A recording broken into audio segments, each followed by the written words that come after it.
Thank you, everyone, for coming, and thank you for joining Graham on a goofy topic, which is no surprise to anyone that knows Graham.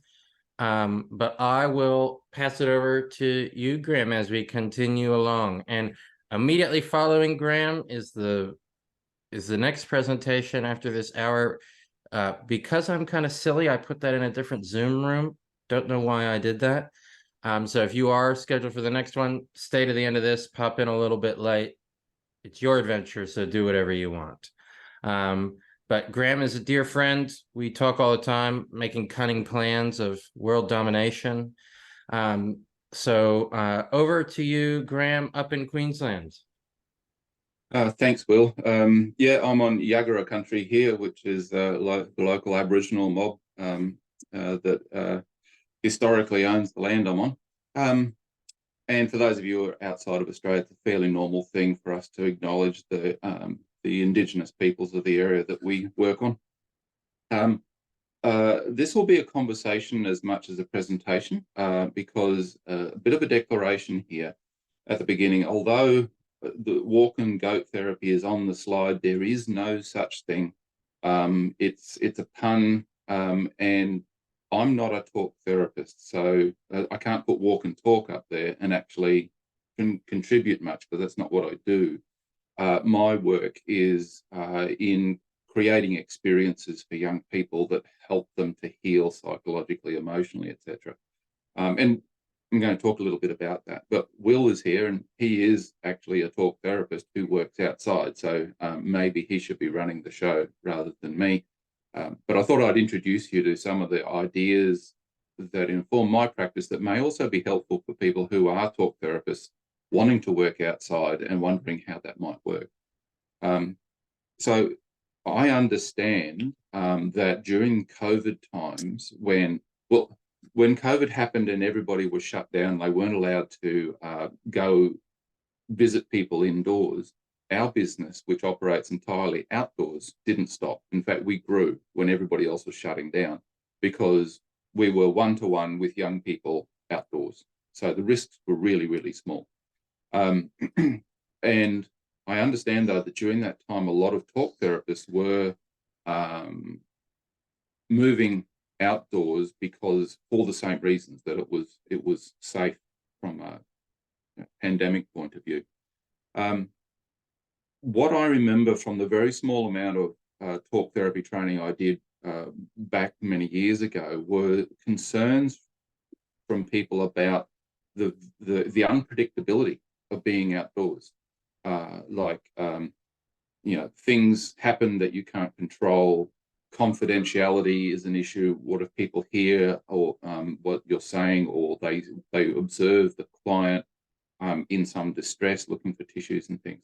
And there's what other things would concern a therapist about operating outdoors, do you think, Will? One of the biggest ones that we get, and quite often especially when I was talking yesterday about the North American tour that Daniel and I went on, the most common question we get is about confidentiality. And in some ways, a lot of the concerns that come up for the indoor kind of, I don't like the word traditional, because I don't think there is one therapist that fits in Sigmund Freud's shadow, So one of the things that, and you'll be able to hear my bulldog, who has decided to snore very loudly next to me, but that's typical in Rolling with the Punches, kind of a similar thing. But, on the cover of Good Will Hunting, which was Academy Award winning film, is a therapist, Robin Williams, and his client, Matt Damon, sitting outside on a park bench. And most people, when surveyed, all say Robin Williams' portrayal of a therapist is the best one they've ever seen. And it's probably simply because Robin Williams is pretty raw and real in that movie. Don't forget, he strangles Matt Damon. He strangles him in the confines of an indoor setting. So we know what's to blame here. And then when they're outside, they do this wonderful work together.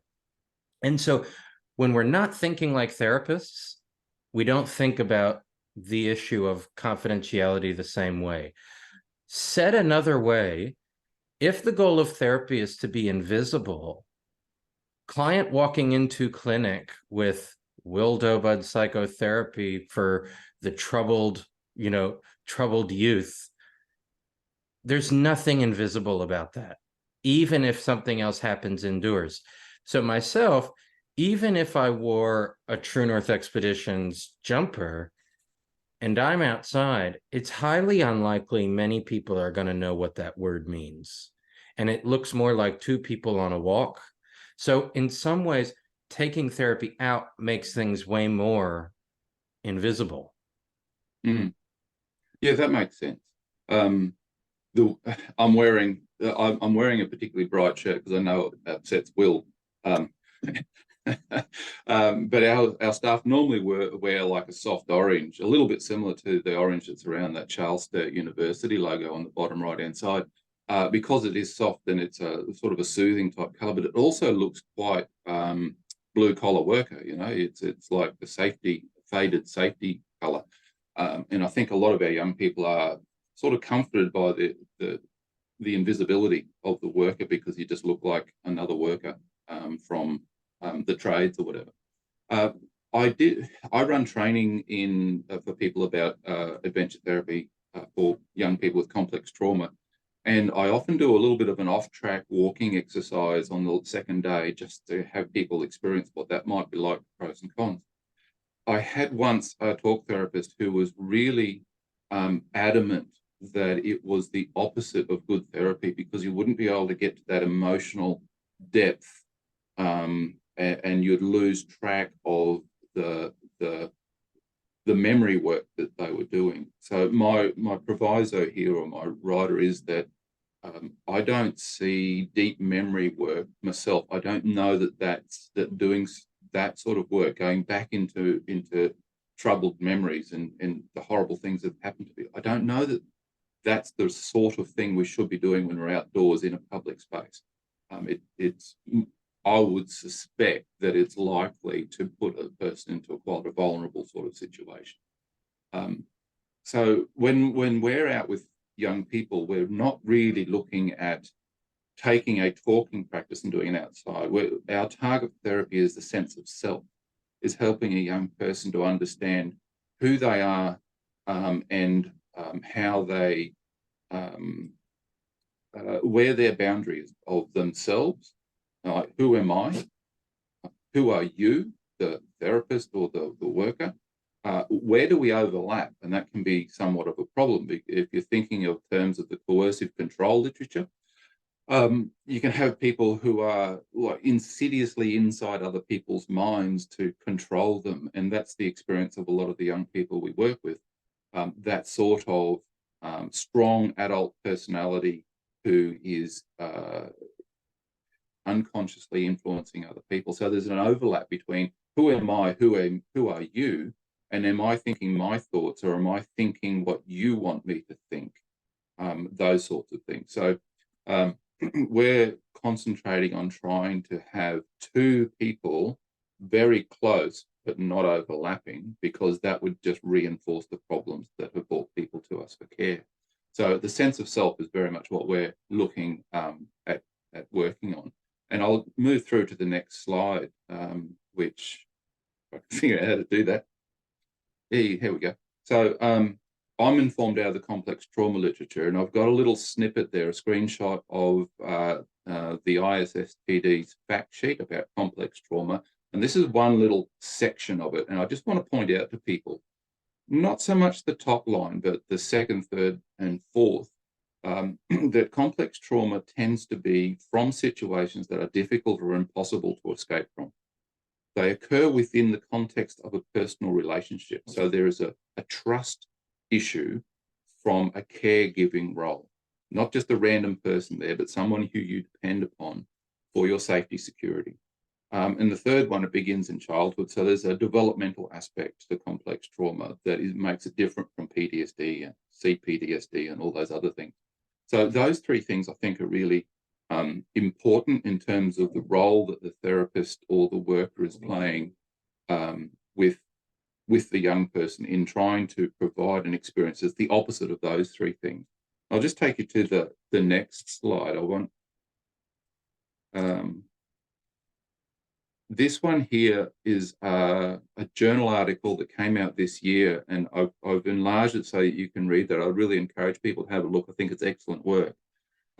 Marianne Kate is an Australian researcher into dissociative disorders, has been looking at prevalence rates and those sorts of things, but she was also looking at what causes dissociation, and she was finding the high chance of a dissociative disorder as an adult if your caregiving as a child was inadequate. So things that she was finding were high predictors of dissociative disorders later on are things like if you didn't have someone in your life who would take notice if you were unwell. So there's no point in complaining about feeling unwell or being hurt because no one's going to do anything about it. That sort of thing makes your sense of self very vulnerable. It stops the person from developing a secure sense of who they are because it's not being recognized by the important people in their life.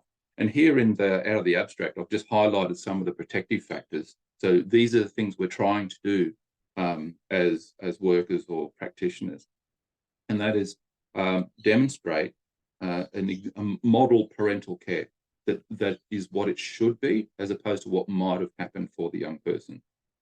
Enable them to seek support from us, help them to develop their self-esteem, their self-worth, give them experiences of safety. And in brackets, she's got the things that would be unsafe. So an unpredictable parental behavior. So the therapist not really responding in a very caregiving kind of way. Powerlessness and control by the adult, a lack of fairness, the secrecy, isolation, dysfunction that was in that previous slide.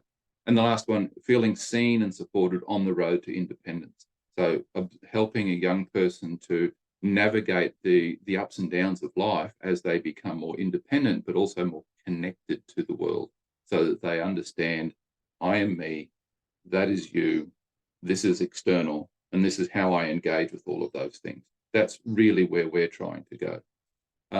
So for me, therapy is a lived experience of the sort of care that should have happened and probably didn't.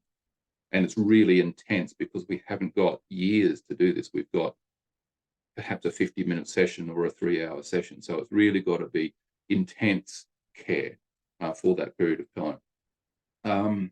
Just checking my notes here. Let's move on to goats because that's what people have come for. So we have goat, and we're going to talk about goats a little bit. So I'll give you an example of why I came up with the goat thing. One of our workers was taking a young person on a walk up a hill here in Queensland on a bush track. So they're not in amongst the public, although it's a public track, other people would be there. They're sort of expecting that. But they go around a corner and there's a goat.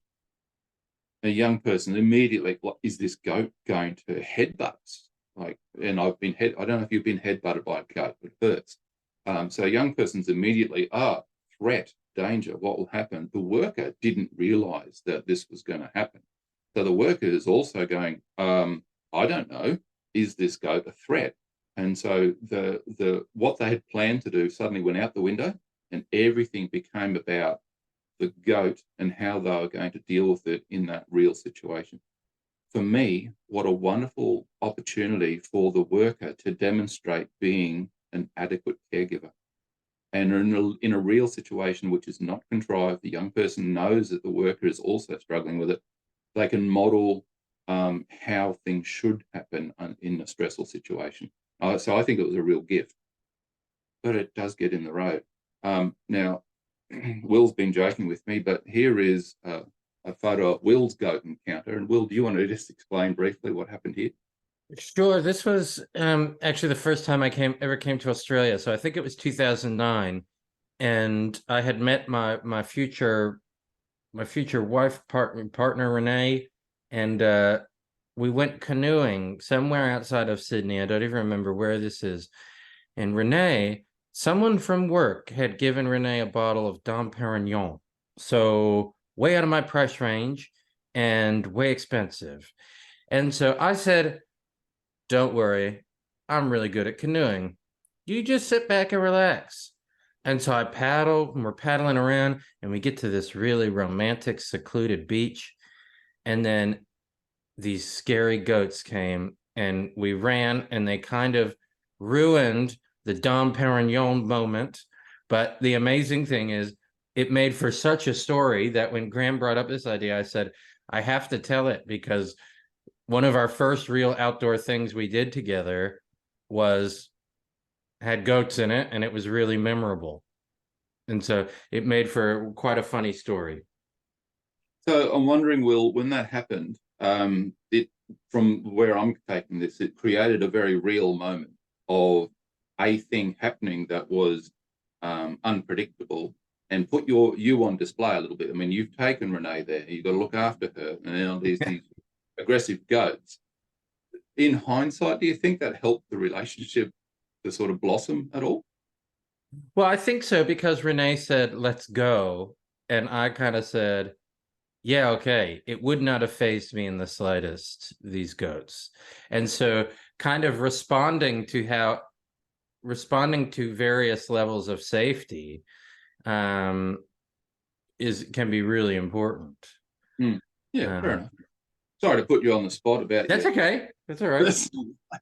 Um, so the problems that I'm assuming that people are thinking about is unpredictability, distraction from the topic that you or the theme of the session that you had planned, a real actual physical threat potentially, that the encounter might be dysregulating for the client, but also the therapist may not be comfortable. Like Will was in this photo, but that's not necessarily a given. I'll just move on from the traumatic memory for Will. Here's another go. Um, so the therapist may also have to be needing to do their own work in that moment. That the aim of the session has suddenly shifted entirely. And so it's sort of similar to what I said before, and the physical harm thing. So there's a number of things going on here which are outside the control of the practitioner. So for me, the benefits of encountering these real lived situations is that it's an opportunity to self-regulate and then to co-regulate. So if you can control your own feelings about the proximity of the goat and what's going on and the lack of control and what the heck are we going to do now, you're demonstrating all the things that a young person needs to have seen from someone who they feel cared for by. That's a terrible way of describing it, isn't it? So they're watching someone regulate who they know cares about them, and then that person also helping the young person to regulate. And I think that's a really primary experience a lot of our young people are missing. And then you've got to display your comfort or lack of comfort. It might be that you say, actually, I'm pretty terrified of this goat. I need to leave. So this is no longer just about you, young person, but for my own sense of safety and my ability to do my job, I need to get out of here. And I'm not concerned that if I turn away from the goat, it might run at me. So that's, I think, a useful thing because they're seeing a real person deal in a real way with something that's going on. So hopefully the goat's not aggressive. I love the lips on that one. So you're putting yourself on display. You're also problem solving with the young person. So you're in negotiating with them. What's going to happen in the session next? Do we want to keep going down the track? Do we want to stop here with the goat? Do we want to go back as Will did with Renee? It might be you're reevaluating the purpose of the session. Instead of you thinking, oh, here to talk about this particular thing, it might now be the goat is lost. We care about the goat. We want its welfare to be taken care of. So how do we help to rescue the goat? That may well become the what happens in the session. And from a building a sense of self, now the young person's not a victim. Now they're a rescuer. Now they're someone who is being kind and demonstrating the very things that you're doing with them. They're now demonstrating towards the goat. And together you can help mold that and move the young person into a stronger sense of themselves by demonstrating care for not just for yourself, not for them, but also for the goat. I think you could easily use this to check in on your effectiveness as well, by asking a young person, we've just, the session's not going quite as I expected. How's this going for you? Will, you're the effectiveness person. Have you got anything to contribute at that point? Well, I think many of us, did you change to this one because this is going to be the level of intelligence that comes out of my mouth right now? No. No, it's just the last next on the slide, but they're very similar. Yeah.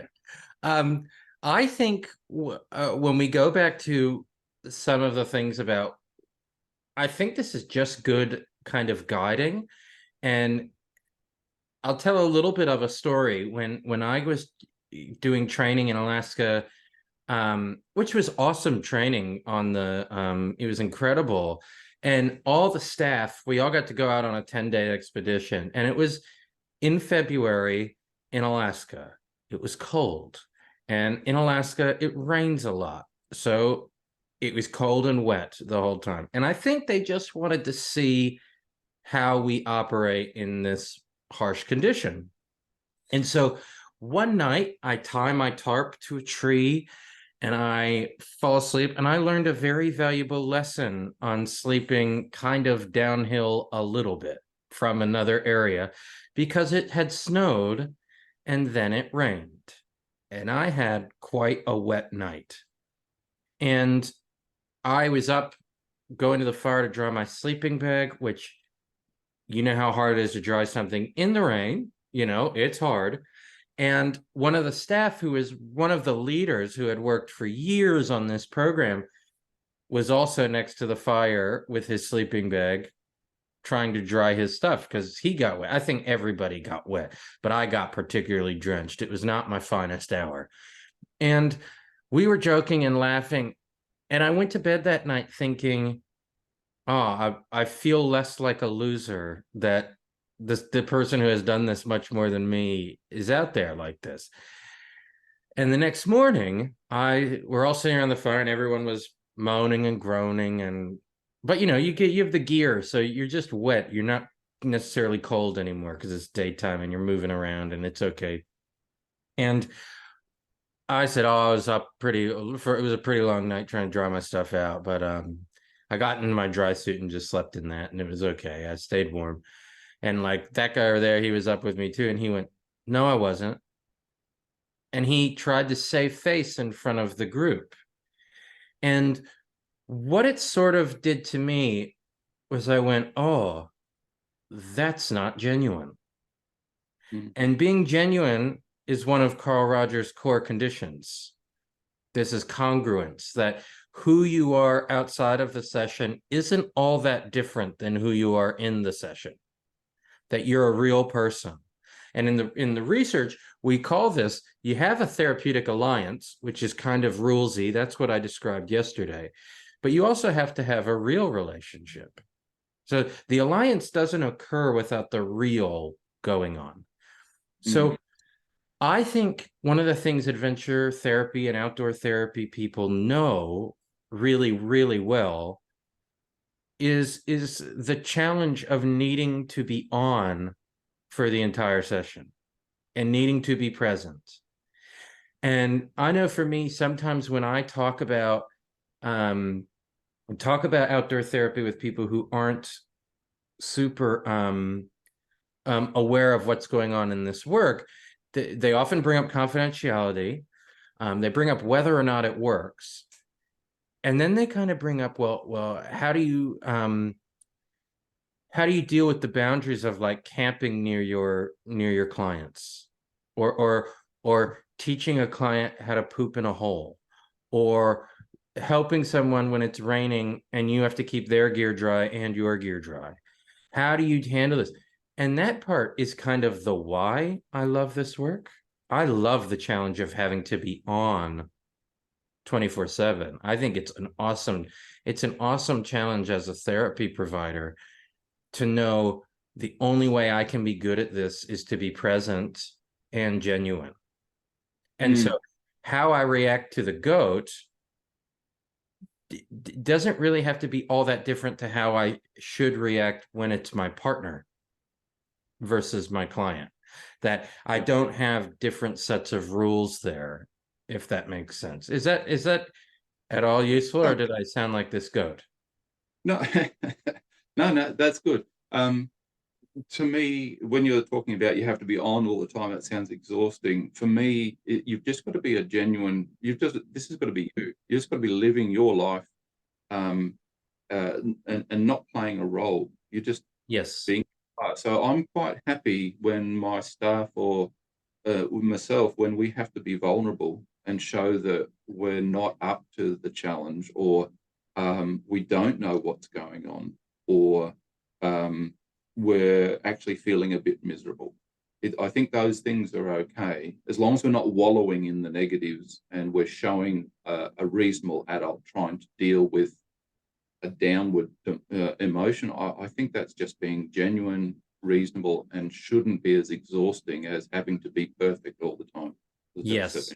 And I want to build on that. When I interviewed young people for my research who had been on different adventure therapy programs from around the world, no young person talked about evidence-based practice, CBT, adventure therapy, ropes courses, rock climbing, kayaking, none of these things.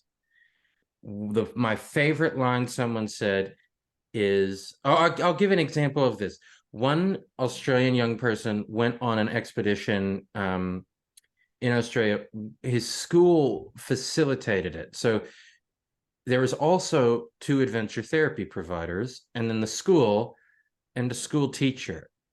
And he got selected because he was this naughty kid from rural South Australia. And he got selected by his school by his math teacher. And what he described was, this person was such an asshole. He would kick, the young person would just kick the chair and the desk and cause such a fuss that he could get kicked out of the classroom. And then they walked next to each other. And he said, I never realized this person was a real person. And one of the examples I use, remember when we were all children and you see your English teacher in the grocery store and you're like, wait a second, you're not ever supposed to leave the classroom. You live here. This is the only place you ever are. We don't want that level of performance, like Graham said. We want some realness to us that makes sense. So it is really important that we will burn out from playing a role. It will be exhausting. So you have to there's times when you have to teach skills or be in front of the group to facilitate something. But then when you're around the campfire with your group, sit with young people and be real. And I think that's the best part.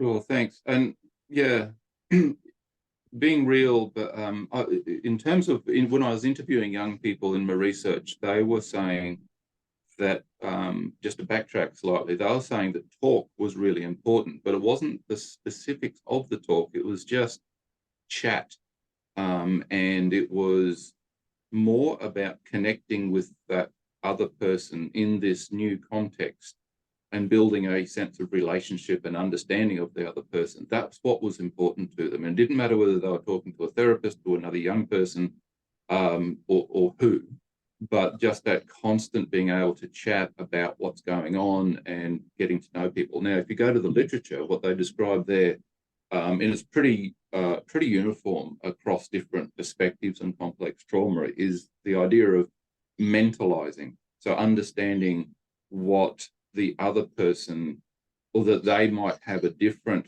perspective of the situation than you have. So it's a little bit of that theory of mind stuff, but it's a not so much aiming for empathy. That's possibly too hard, too much, but just understand that the other person might be experiencing this thing in a way that's different to you.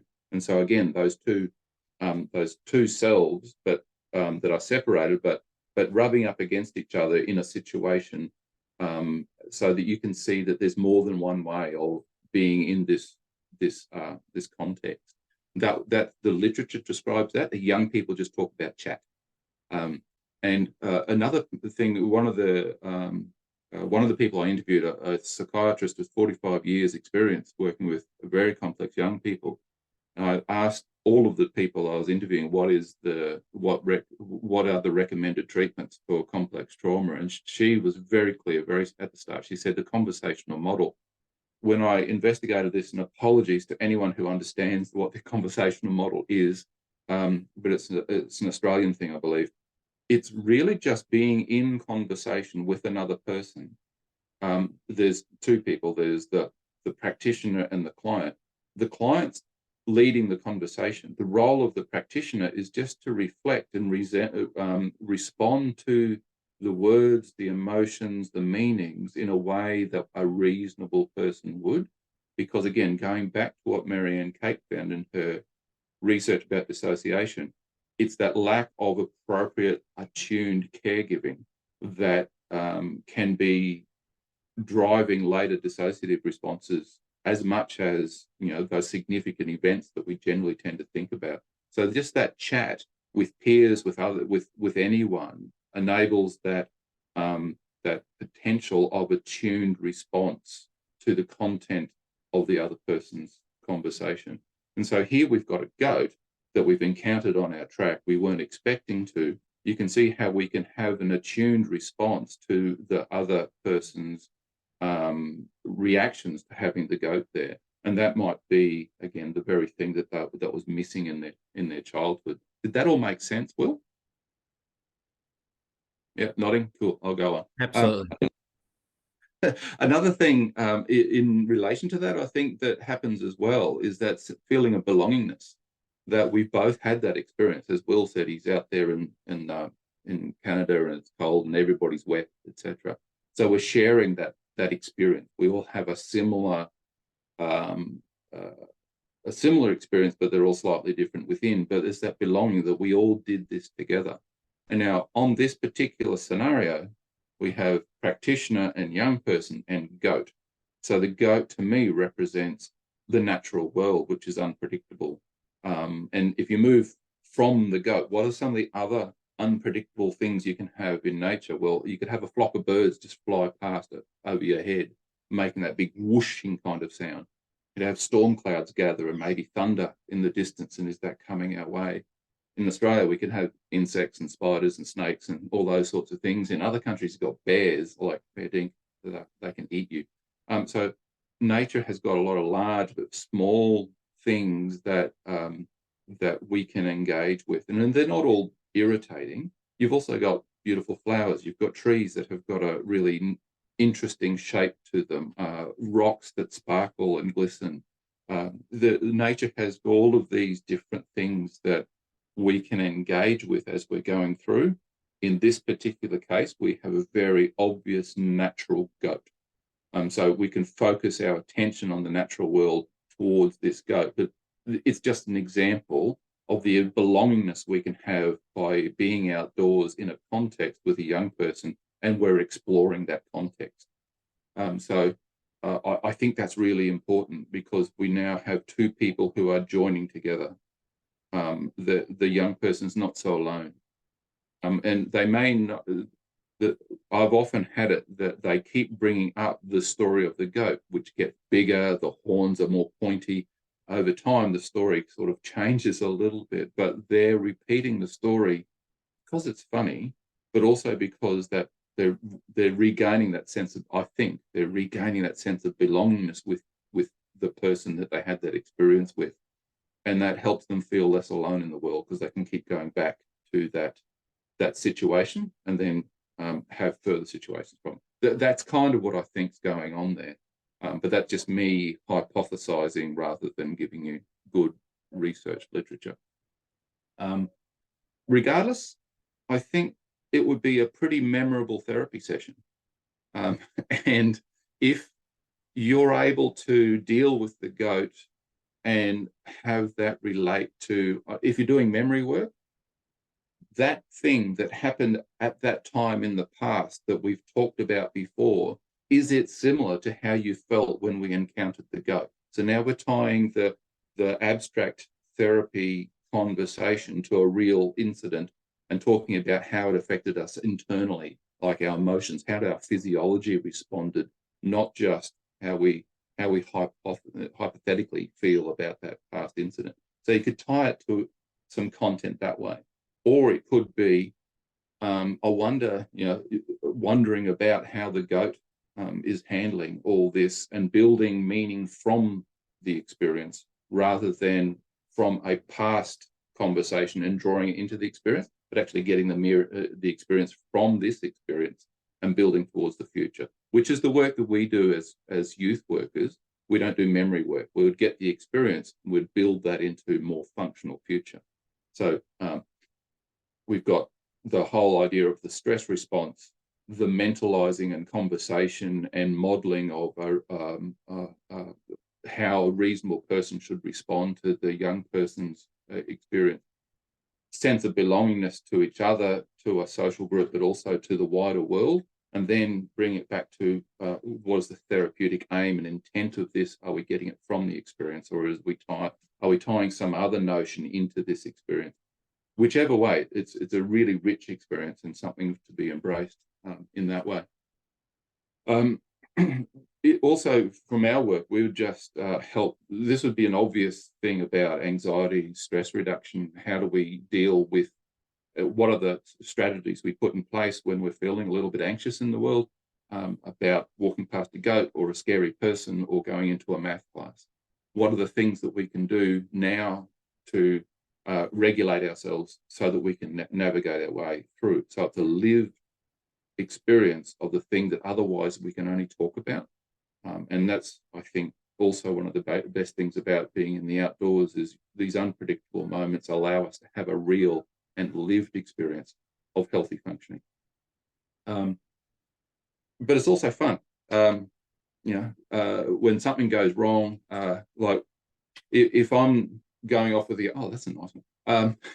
If I'm off with a young person doing an activity, it's gold when I fall off my mountain bike because something's gone wrong and they see that I'm imperfect, and sometimes they even demonstrate care back to me.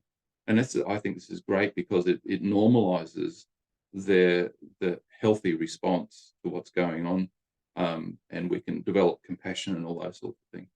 So it just being fun and unusual, I think, is pretty valuable by itself. But to me, it's that adequate caregiving. It's demonstrating genuine care for the other that we can assume may not have been their prior experience. So it's our opportunity or our duty to replay a situation that is similar to situations of their past, but get it right this time.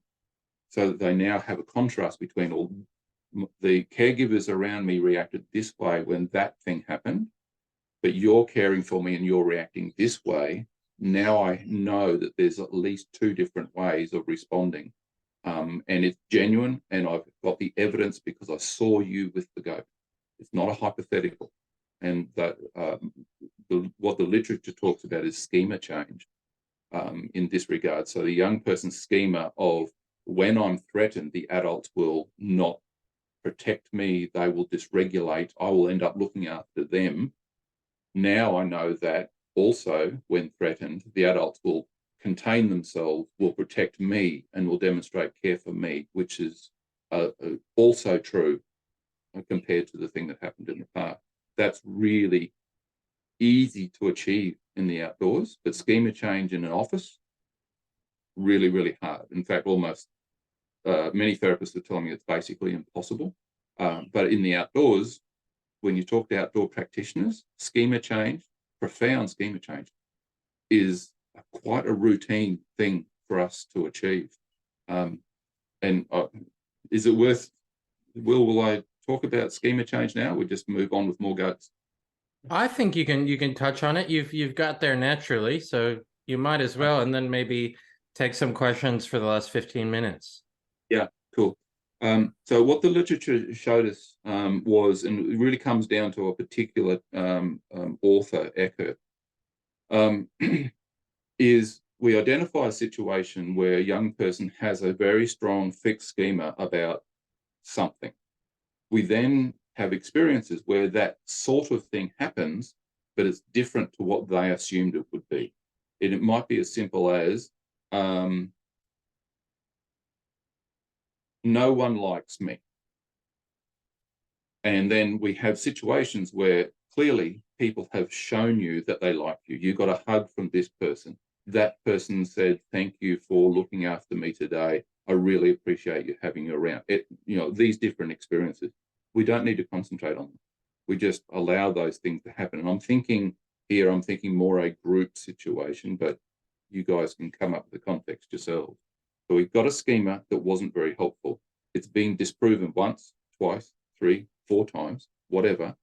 We haven't focused on it. We don't want to blow the moment, the lived experience of the schema not being correct.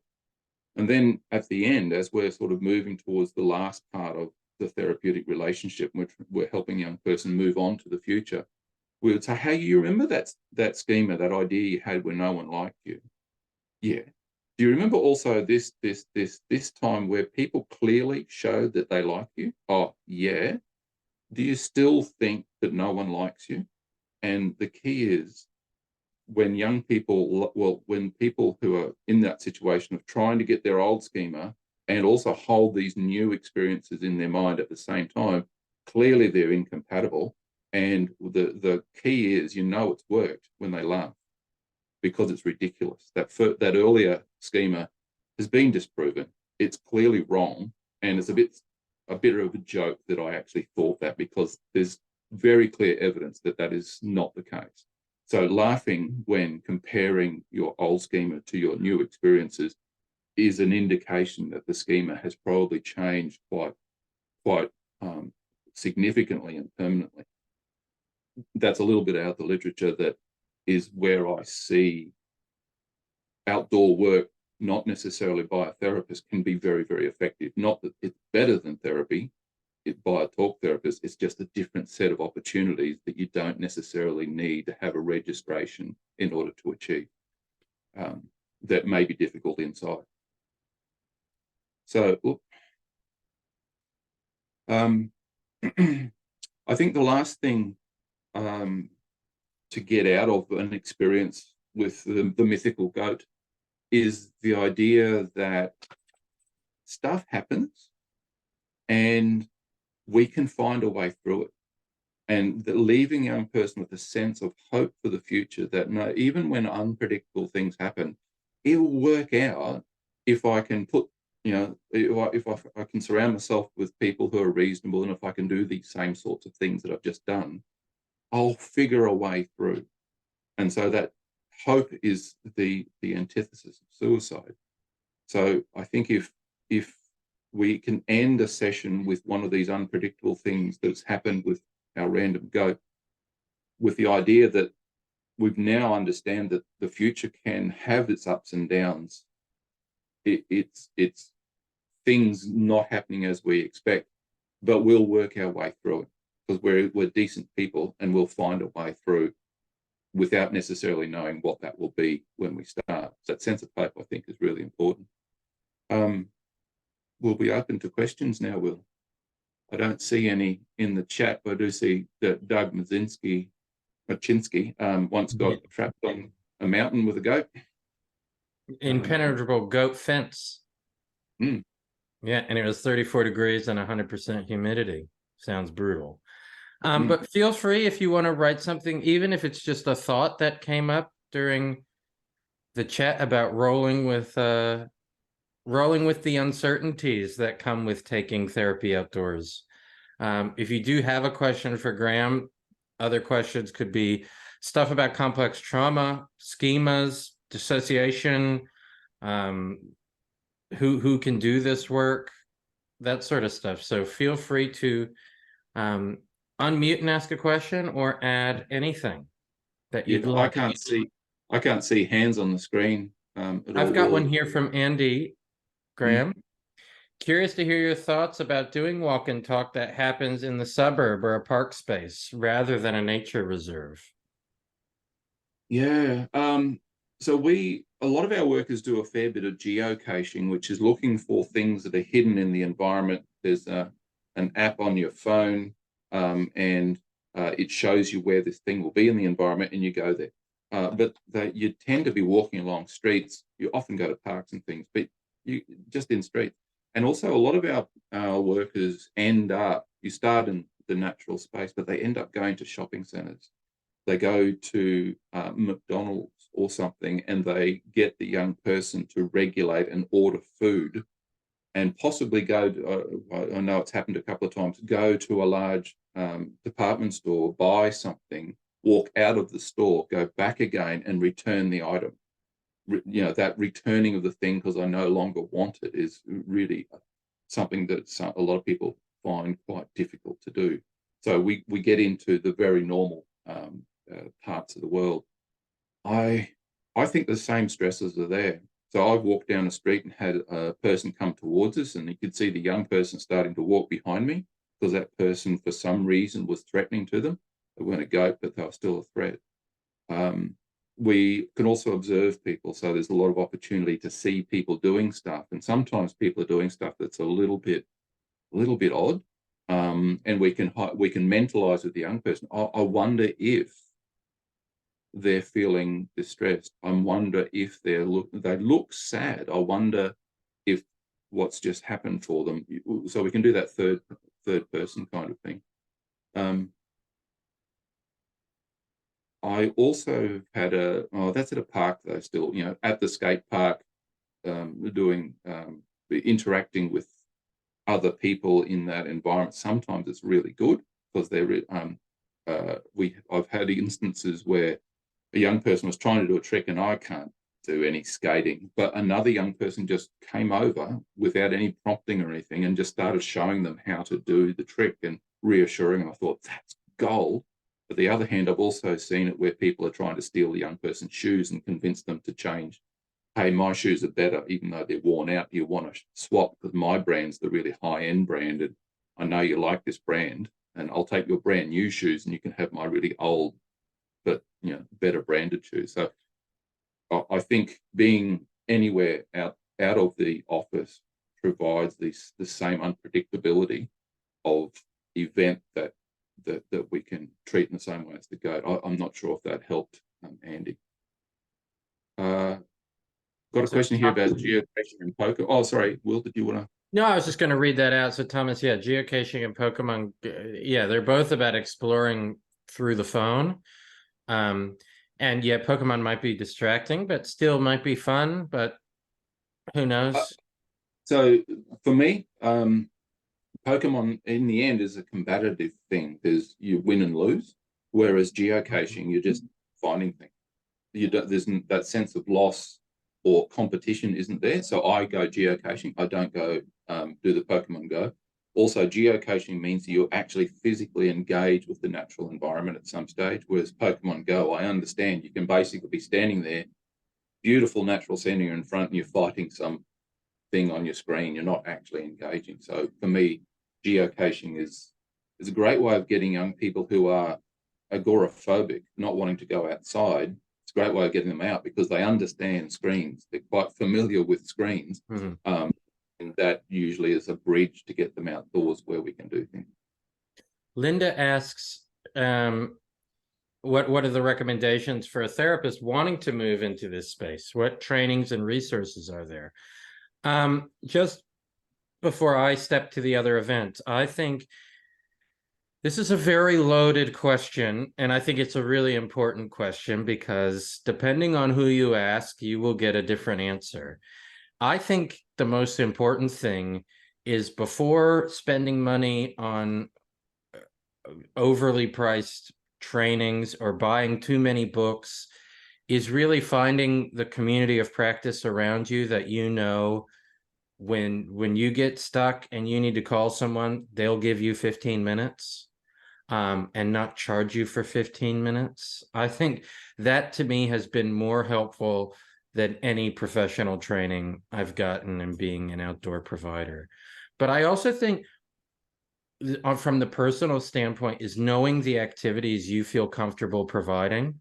So if it's just walk and talk, know the setting where you're going so that if a pack of wild goats comes, you know how to escape. And then if you're particularly anxious, like me, I love rock climbing. I can set up a top rope, no problem. I know just enough about lead climbing to be dangerous. I'm not good at facilitating. I'm too nervous, and it means I'm not regulated when I'm tying those knots and setting things up. So it makes me worried. And so the same with scuba diving. Know what activity, know where your boundaries are of what you're comfortable facilitating, and don't go past that, not only out of risk management safety, but also out of how you'll be in the outdoor room with that client. And I'll pass over to you, Graham, and duck out. Sure, thanks, Will. So Will talked about small tasks or small steps, just going outdoors to a space that you're comfortable enough with. So getting familiar with that. And he also talked about following your strengths. So if you're good at something, do those things or offer those things to the young person rather than try and offer something that is outside your expertise. The other thing I think would be perhaps just concentrate on some simple tasks like the geocaching. It's a simple task that can give you a focus on the session. And when you're doing this task, then you take a metaphorical step back because you're demonstrating that care while you've got that task. The converse to that might be asking the young person what they're good at doing and getting them to show you their strengths, providing that's in a way that you can maintain physical safety. That often reverses the role a little bit so that you now become the client to the young person who's showing you how to do something. And they can step into that caregiving role. That can be helpful at times as well. Thank you, Thomas, for your comment there about connection to shared experiences.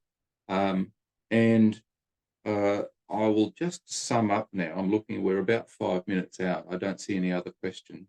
If anybody has got one and they haven't typed it or typing's not your thing, now is the time to unmute and say something.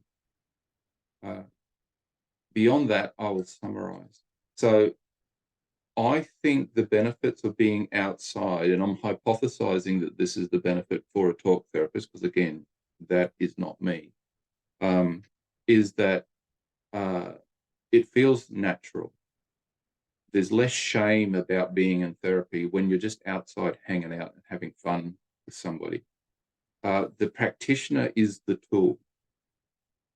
How we engage with the world, with the incident, with the young person, with our own feelings, is actually the stuff that is essential to good practice in the outdoors. And we're helping a young person understand, to observe and be part of a dignified experience. And so we need to maintain dignity for ourselves and be the tool for the lived experience of dignity, I guess. It's clearly when we're working outdoors, we're able to improve daily functioning. So the goat has been around stress, but it might be that you're deliberately engaging with people you meet in the street or in the park, particularly when it's in a park, because they tend to be people doing it with the same sort of reasons for being in the park as you. And engaging in conversation with the stranger. So helping people with that, just how to engage in a conversation with someone you haven't met before, really basic functioning things, everyday functioning, we can demonstrate on the fly as situations arise when we're outside. But if you know that that's the sort of thing a young person wants, you'd pick a park that's likely to have young people, other people of a certain age or demographic. And if you weren't concentrating on that, you might go to a more isolated park, obviously. So you do have some sense of control there. So it feels natural. The practitioner is the tool. We're concentrating on daily functioning as well as the deep psychological stuff. Very much stressors and dealing with stress management and refusal and lived experience of no means no. So in the case where Will was talking, Renee needed to get out of there. So that was a clear no, and Will didn't fight with that. He said, "You said no, cool, we're out of here," even though he could have coped with the event. So those lived experiences of refusing to engage with a stressor are really important. The context is really rich. There's always something outdoors to note. It might just be that the air temperature, it's cold, it's fresh, it's hot. There's always something going on to engage with. The client might have more skills than you have. And I've often gone outside and found young people are really good at identifying a particular range of insects or something. And so we play into that and build their sense of capacity and strength, which is the self-esteem bit, going back to Marianne Kate's article that I showed earlier. And then we've got generalizability. So if we can have an outdoor experience that is similar enough to the normal experience, then the young person is able to bridge, this is how it worked with my therapist outdoors, and these are the similar features in this other set of situations which I have to navigate by myself. So I've now got a skill I've learned here, and I know how to do it over here because it's similar enough. If we're going to take a young person into an outdoor environment which is totally dissimilar and doing things that are totally unlike what they would do in the situations they're likely to need help with, we're really not, there's no representative design. So we have to think about how do I tie the unusual outdoor experience with the usual problematic experience? And as long as you know how to do that, you've thought that through, it'll probably work. And in the end, Will is really focused on the therapeutic alliance, and I agree. But the alliance for me is not so much about us two people being close, but me as a practitioner trying to engage with a sense of belonging with all the other things that are possible. And it's not just about the two of us, but it now includes other people, the natural world, activities, how we feel in our body. Those are all part of that therapeutic alliance. So I've got one thing to say here in conclusion. I'm just looking across the notes. Kirsten said, how would you manage confidentiality when working therapeutically outside in perhaps a less isolated park? Yeah, you might go to a place that's more isolated. I know I had a therapist doing some deeper work on an expedition once, and we were on a canoe thing, so they were in the canoe 50 meters ahead out of audible range, and I was keeping the rest of the group back. I was the second canoe, and they were all behind me, so I could control it. But I'd also invite you to think, is this outdoors place the appropriate place to go into something that requires a high level of confidentiality? So I'm not saying walk and go is the only thing we should do. It's got its time and its place, and you might go between indoor deep therapy work, the confidential stuff, and then go outdoors to do something that's less deep in terms of emotion and psychological stuff, and do things that are more in the daily stressor kind of range.